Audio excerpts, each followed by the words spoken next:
Hi hello ನಮಸ್ತೆ welcome to my channel MPS creations vlog. ಇವತ್ತಿನ ವಿಡಿಯೋದಲ್ಲಿ ನಾನು ನಮ್ಮ ಮನೆ ಹತ್ರ ಇರುವಂತಹ ಮಲ್ಲಿಗೆ ಗಿಡದ ಬಗ್ಗೆ ನನಗೆ ಎಷ್ಟು ಗೊತ್ತೋ ಅಷ್ಟು ಗೊತ್ತಿರೋದನ್ನ ನಿಮಗೆ ತಿಳಿಸ್ಕೊಡ್ತೀನಿ. ತುಂಬ ಹೂವು ಬಿಡುತ್ತೆ. ಆ ಹೂವು ಬರೋಕ್ಕೆ ನಾನು ಏನೇನು ಮಾಡ್ತೀನಿ ಅಂತಲೂ ತಿಳಿಸ್ಕೊಡ್ತೀನಿ. ಬನ್ನಿ ವಿಡಿಯೋನ ಸ್ಟಾರ್ಟ್ ಮಾಡೋಣ. ಇದು ನೋಡಿ, ನಾನು ವಿಡಿಯೋದಲ್ಲಿ ತೋರಿಸ್ತಾ ಇದ್ದೀನಲ್ಲ, ಇದು ನಮ್ಮ ಮನೆ ಹತ್ರ ಇರುವಂತಹ ಮಲ್ಲಿಗೆ ಗಿಡ ನೋಡಿ. ಈಗ ಸ್ಟಾರ್ಟಿಂಗು ಇದು ಮಲ್ಲಿಗೆ ಗಿಡ. ನಾನು ಎಲ್ಲ ಎಲೆಯೆಲ್ಲ ಕಿತ್ಬಿಟ್ಟು ಫುಲ್ಲು ಇವಾಗ ಚಿಗುರು ಬಂದಿದೆ. ಆ ಚಿಗುರು ಇನ್ನೂ ಬರ್ತಾ ಇದ್ದಂಗೆ ಹೂವು ಬಿಡ್ತಾ ಇದೆ, ಮೊಗ್ಗು. ಆ ಮೊಗ್ಗು ನೋಡಿ ನೋಡಿ ಹೆಂಗೆ ಕಾಣಿಸ್ತಾ ಇದೆಯೋ ಸೇಮ್ ಹೂವು ನೋಡಿ ಎಷ್ಟು ದಪ್ಪದಾಗಿದೆಯೋ. ಇನ್ನು ಹೋಗ್ತಾ ಹೋಗ್ತಾ ಏಪ್ರಿಲ್ ತಿಂಗಳಲ್ಲಂತೂ ತುಂಬ ದಪ್ಪ ಬಿಡುತ್ತೆ ಹೂವು.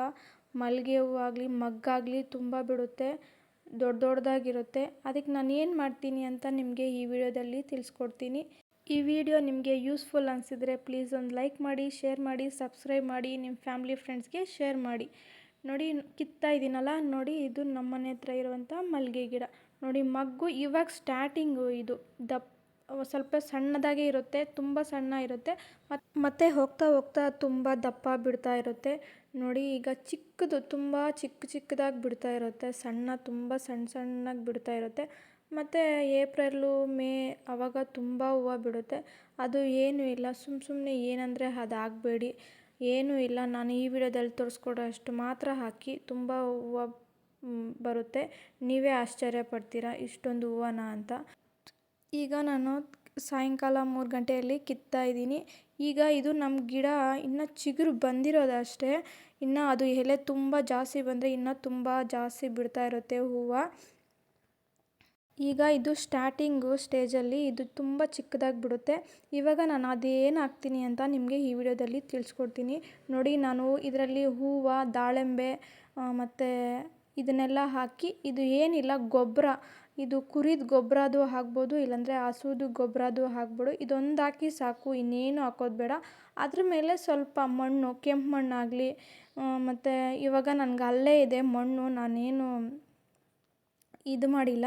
ಅಲ್ಲೇ ಮಣ್ಣು ಎತ್ತಾಕಿದ್ದೀನಿ. ಇನ್ನು ಹೊಸ ಮಣ್ಣು ತೊಗೊಂಬಂದು ಇಟ್ಟಿದ್ದೀನಿ, ಅದನ್ನು ಸ್ವಲ್ಪ ಹಾಕ್ತೀನಿ. ಹಾಕಿದ್ರೆ ಆವಾಗವಾಗ, ಇವಾಗ ಬಿಸಿಲು ಕಾಲ ತುಂಬ ಜಾಸ್ತಿ ಇದೆಯಲ್ಲ, ಆ ಬೆಳಗ್ಗೆ ಮತ್ತು 1 ಬಕೆಟು, ಸಾಯಂಕಾಲ 1 ಬಕೆಟ್ ನೀರು ಹಾಕ್ತೀನಿ ಅಷ್ಟೇ. ಮಲ್ಲಿಗೆ ಗಿಡಕ್ಕೆ ಅಂತಲ್ಲ, ಎಲ್ಲ ಗಿಡಗಳಿಗೂ ನಾನು ಇದೇ ರೀತಿಯನ್ನು ಫಾಲೋ ಮಾಡೋದು ನೋಡಿ. ನಾನು ಅಷ್ಟೇ ಈ ಮೆಥಡ್ನ ಫಾಲೋ ಮಾಡೋದು, ಎಷ್ಟೋ ವರ್ಷಗಳಿಂದ ಇದನ್ನೇ ಫಾಲೋ ಮಾಡ್ಕೊಂಡು ಬರ್ತಾ ಇರೋದು. ನಿಮ್ಗಷ್ಟು ಯೂಸ್ಫುಲ್ ಆಗಲಿ ಅಂತ ನಾನು ಈ ವಿಡಿಯೋನ ಶೇರ್ ಮಾಡ್ಕೊತಾ ಇದ್ದೀನಿ. ಈಗ ಸೆಕೆಂಡ್ ಸ್ಟೆಪ್ ನೋಡೋಣ ಯಾವ ಥರ ಅಂತ ಹೇಳ್ತೀನಿ. ಅದು ಆಪ್ಷನಲ್ಲು, ನಿಮಗೆ ಬೇಕಾದರೆ ಮಾಡ್ಬೋದು, ಇಲ್ಲಾಂದರೆ ಇಲ್ಲ.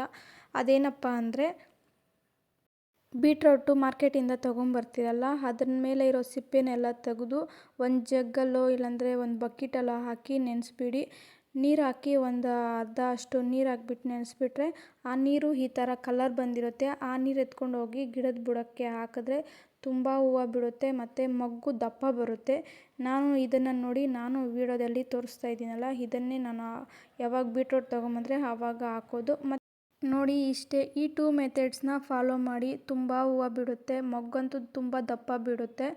ಮತ್ತು ನಮಗೆ ಗೊಬ್ಬರ ಸಿಗಲ್ಲ ಅನ್ನೋರು ಅಂತ ಏನು ಮಾಡ್ತೀರಂದರೆ, ಇವಾಗ ದಾಸವಾಳ ಮತ್ತು ಪೂಜೆ ಮಾಡ್ತೀರಲ್ಲ ಕಂಪಲ್ಸರಿ ಮನೆಯಲ್ಲಿ, ಆ ಹೂವು ಎತ್ಕೊಂಡು ಹೋಗಿ ನಾವು ಮಲ್ಲಿಗೆ ಗಿಡ ಏನು ಇಟ್ಟಿರ್ತೀವಿ ಆ ಬುಡದಲ್ಲಿ ಹಾಕಿ ಆದಷ್ಟು ಅದೇ ಗೊಬ್ಬರ ಆಗುತ್ತೆ. ಮತ್ತು ಅದ್ರ ಮೇಲೆ ಸ್ವಲ್ಪ ಮಣ್ಣು ಹಾಕ್ಬಿಟ್ರೆ ಅದೇ ಗೊಬ್ಬರ ಆಗೋಗುತ್ತೆ.